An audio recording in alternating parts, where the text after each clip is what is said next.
heavily. So thunderstorm, rain, and it's just not very common to see that in Dubai. That's why I thought the weather was perfect, because it's always hot and sunny and humid.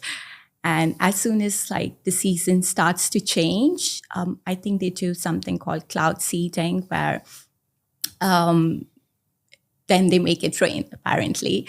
So it was very beautiful to see the rain. We had a nice day, nice evening in the balcony, having a glass of wine, looking at the beautiful weather. The traffic was very crazy, by the way. The roads were flooded. And I think we ordered some food, by the way, and it took us 2 hours to get the food, the deliveries. That's the end of the 2 minutes. And Thank you. that's the end of part 2. And we're going to move on to part 3 now. So we've been talking about a perfect day, and we're going to continue to talk about the weather. What type of weather do people in your country dislike the most? To thank you for watching this video, I want to give you a free course that has helped thousands of students improve their IELTS speaking score. What it's going to do is take you through every single part of the test and give you strategies for part 1, part 2, and part 3, and also allow you to practice at home for free and get feedback. To sign up for that for free, all you have to do is just click the link in the description. Thanks very much, and let's get back to the video. I think my country, India, it's quite hot and humid, especially some parts of India. So I suppose people hate the summer because it can get really intense. But where I grew up, it's not very hot. So some parts, like especially the north, it's not very hot. Actually, like throughout the year, the temperature, I'd say, would go up to 22 degrees. But wherein like down from Delhi onwards, it gets really hot and humid. And it's just because a lot of people use public transportation, and it's not easy to use public transportation or walk around because when it's just so hot. So I suppose they would hate the hot climate more than the cold. Yeah. What jobs can be affected by different weather conditions? A lot of jobs related to transport, I feel, will be affected. Driving, I'd say taxis or buses, even the flights, pilots or cabin crew, when the weather is not right, the flights might be delayed.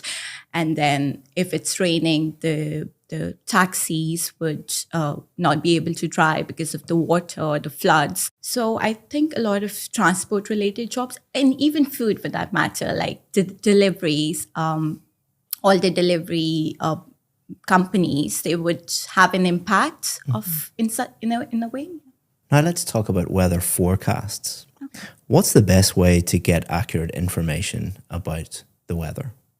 Well, I personally use Google weather reports. I'm not very sure about this one because it depends from person to person. For me, I think Google weather reports are quite accurate, but I do not have a clear answer for that. Is it easy to predict the weather in your country? I suppose it is, yeah, because like I said earlier, some parts of India, the weather the temperature doesn't go over a certain degrees, but wherein some parts are really hot and humid throughout the year. So I think it's quite easy to predict, but when it comes to rain or monsoon season, it's a bit hard. Like a few months ago, in the north of India, it was raining heavily and the rain did not stop for, I'd say 2 weeks. So that was not predictable. That's the end of the speaking test. Well done. Thank you. I'd like to give you some feedback on your performance because I think that you're capable of getting one of the very highest bands, but there are some things that you just need to be aware of. So what I'll do is I'll divide the feedback up into part 1, part 2, and part 3, and then give you feedback on fluency, grammar, vocabulary, pronunciation, talk about the technical parts, on what band scores you would expect. To thank you for making it this far in the video, I want to give you 10% off our VIP course. The IELTS VIP course is the most successful IELTS course in the world. That is a fact because we have more Band 7, 8 and 9 success stories than any other IELTS course in the entire world. We do that by simplifying the whole IELTS process, supporting you with some of the best IELTS teachers in the world, and being with you every step of the way until you get the score that you need. All you have to do is just look down in the description, just click that, and you can sign up. If you have any questions about the VIP course, always feel free to get in touch with us. We answer 100% of the questions that we get. Hope that you become a VIP. If not, enjoy the rest of this free video. Part 1 was great. You developed your answers enough. It was like talking to a friend or talking to a colleague. You could tell that you were a little bit nervous, but those nerves didn't really, in part 1 anyway, didn't really prevent you from doing well. And you were, answering the questions naturally. Your nervousness didn't cause any problems with fluency. On test day, you might be even more nervous. So a lot of my advice to you will be about kind of preventing nerves taking over. The way I always describe it is our brain is kind of like a computer, and stress is like opening too many programs on your computer. Like you might have a great MacBook Pro, but if you put it under stress, everything kind of slows down. And that's just, I think, the same with you. You've got a MacBook Pro up there for speaking English, but you're putting a little bit too much pressure on yourself. So the enemy is really yourself, if that makes sense. And you're more than capable of doing well. And what I would always say is, I know it's difficult because you're speaking to an examiner you've never met before, but imagine a friend. Imagine someone you're close with, and they're just asking you these questions. Imagine you're in a coffee shop in your local area having a coffee. Maybe if they ask you some of these questions, you're like, "What? Why are you asking me that?" But just that sort of frame of mind, that attitude, that often does help students. The other thing to know is, like, I would not lie to you. I'm telling you that you are very, very good. You are more than capable. So you should have confidence in yourself. Part 2 was good also. There was a little bit of repetition halfway through. You were like, yeah, my friend came around, had a glass of wine.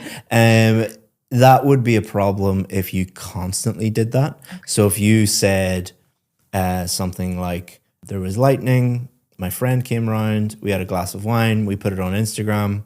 Yeah, there was lightning that day, and my friend came around. You didn't do that. You just repeated one little bit.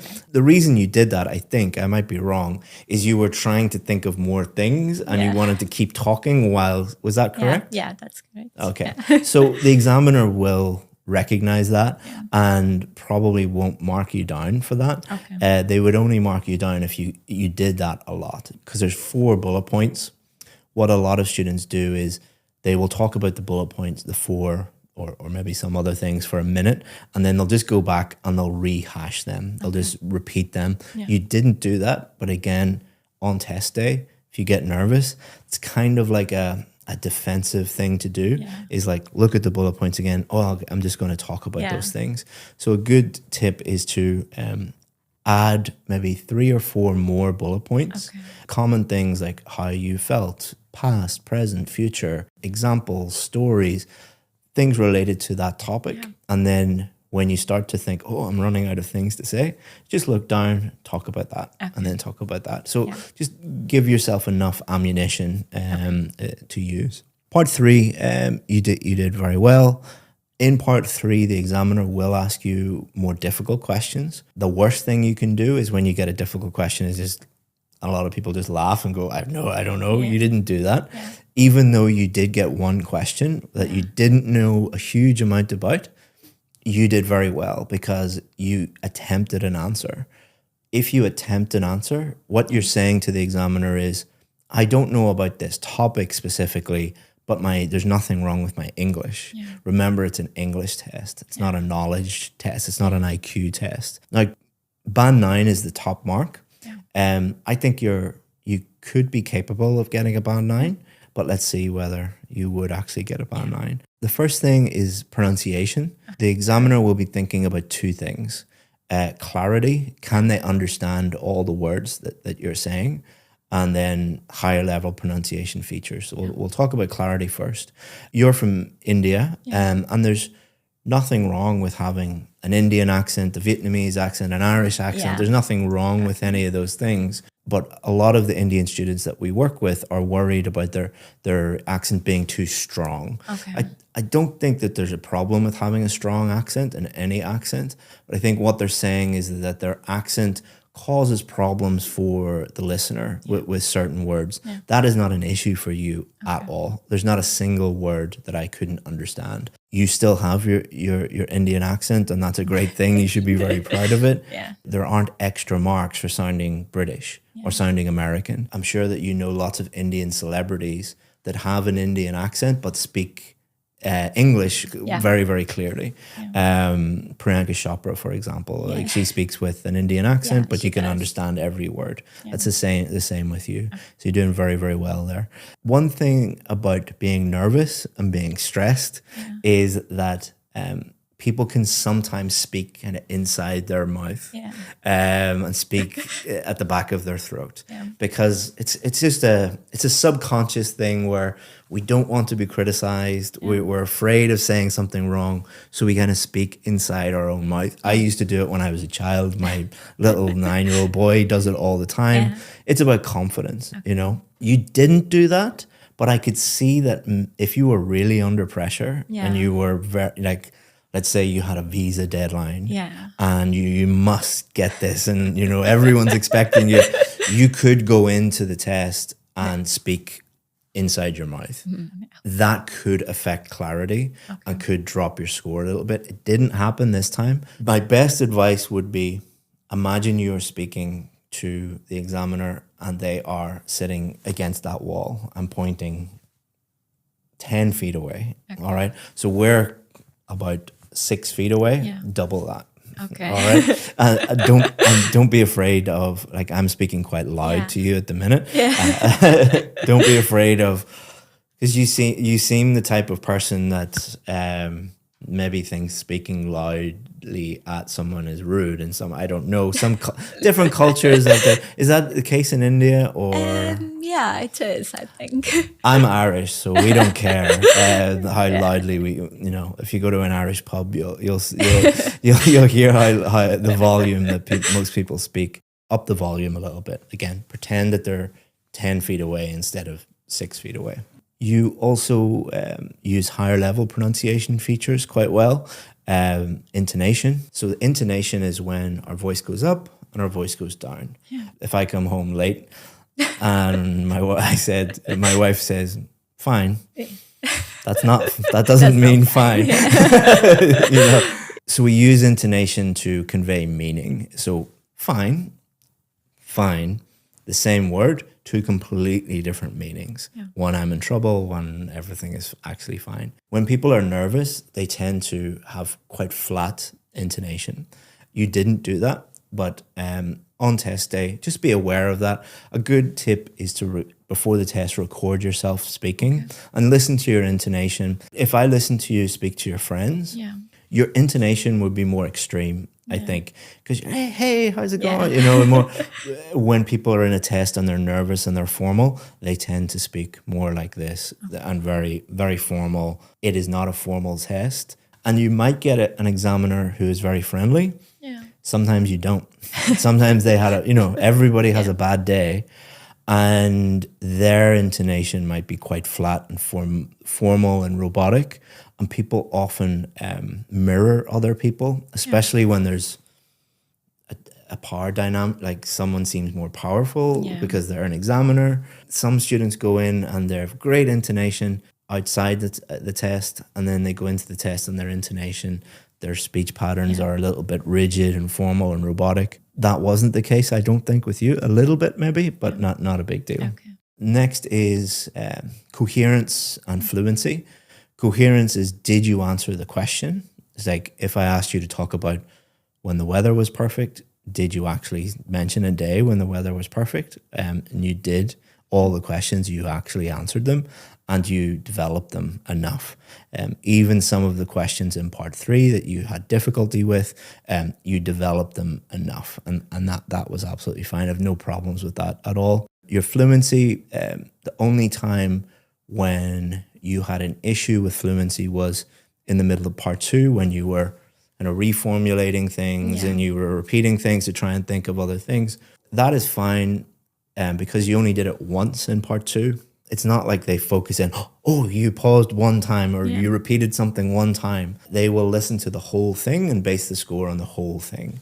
And you did an excellent job overall. You did pause at some times in part 3 when you were trying to think, but that had nothing to do with your language ability. Some people pause when they're trying to think of what's the correct adjective, or what's the correct verb to use, and what's the tense to use. You didn't do that. It was only really about ideas. And again, that's related to stress and nervousness, because people think that the examiner wants the best idea or the correct idea. Remember, it's a speaking test. There are no extra marks for great ideas. You could be the leading expert in the world on weather and weather forecasting, or you could know nothing about it. It doesn't matter.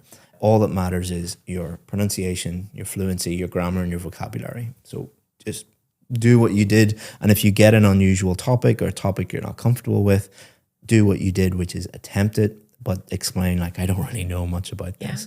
And again, just don't put too much pressure on yourself thinking, I need to give the world's greatest answer. You don't. For grammar, so there's 2 things the examiner will think about. One is the range of your grammar. Do you have enough grammar? So if I ask you about the past, do you know how to use past simple, present perfect? If I ask you about things to do in the future, do you have future structures? Do you know how to use comparatives and superlatives and all of these different little grammar structures? Everything that I threw at you, you were able to cope with that. So I don't think there's any problem with your range of grammar at all. The second thing that the examiner will think about is your accuracy. Overall, your accuracy is very good. There's no systematic errors. What a systematic error is, every time you use that part of grammar, such as articles or prepositions, every time or nearly every time you use it, you make a mistake. That means that system, that part of the grammar, you don't know how to use that yet. You don't have that, but you do have little slips every now and again. And those are not a huge problem. So for example, you have these errors. Most of the time you use prepositions correctly, but sometimes you have little slips. So most of the time you use articles, you use them correctly, but sometimes you make little slips, but they're quite rare. And they don't stop me understanding what you're saying. So if you said to me, my friend and I went to a cinema instead of my friend and I went to the cinema, that doesn't stop me understanding that you and your friend went to a cinema. So for grammar, you would get a very high score, but on test day, if you're nervous and that MacBook Pro starts having too much pressure on it, just like a computer, we make more mistakes when we're nervous and when we're stressed out. So there's nothing wrong with your grammar. Again, the biggest enemy is really yourself. The more pressure you put on yourself, the more mistakes that you will make. Vocabulary. So there's 2 things that the examiner will think about. Accuracy. Are you using words accurately to describe things? And nouns, verbs, adjectives, are those actually accurate, the words that you're using? You've no problem with accuracy at all. And then the second thing is range. When I ask you about weather, do you have enough weather vocabulary to do that? When I ask you about, we were talking about high school and education, do you have enough vocabulary? You do, but I think that you play it safe a little bit. So the weather was nice. Are there other ways that you could describe the weather? That is not inaccurate. And there's nothing wrong with that. But in a speaking test, you are capable of showing off your vocabulary more. Now, for the vast majority of people, I would say the opposite. Especially people from India tend to show off and add in these crazy big, long, amazing words, and they think that will boost their score. You have the opposite problem, which is quite rare. Is you're capable of using more vocabulary, but you play it quite safe. And it all depends on what score you want. If you want the absolute top score, you don't have to every sentence be throwing in a big complicated word, but you just have to, every now and again, throw in something a little bit more advanced, and that would really, really help you. Am I correct in that you are capable of doing that? Yeah. Or you are? Yeah. Up to you what you want to do, but that would be my advice. So for pronunciation, if you were nervous and you were speaking inside your mouth, you would get, on test day, you would probably get a band 8, but I think that you are capable of a band 9. I think today you were a band 9, which is the top score. Fluency, on test day, if you were repeating things a little bit and you're searching for ideas and you're putting too much pressure on yourself, you possibly could get a band 8. I think you're capable of getting a band 9. Today, I think that you were a band 9, which is the top score. What it says for grammar is that even a band 9 student can make slips. I think that today you probably would get a band 9. On test day, if you're nervous and you make them a wee bit more regularly, you would get a band 8. Vocabulary, I think today you were a band 8 because all of your stuff is accurate, but you're playing it too safe. Today you would get a very, very high score, but in our next test, I'll be expecting an even higher score because I think you can do way better than that you're currently showing. What do you think about that? Any questions or anything? No. No? Yeah. Oh, good.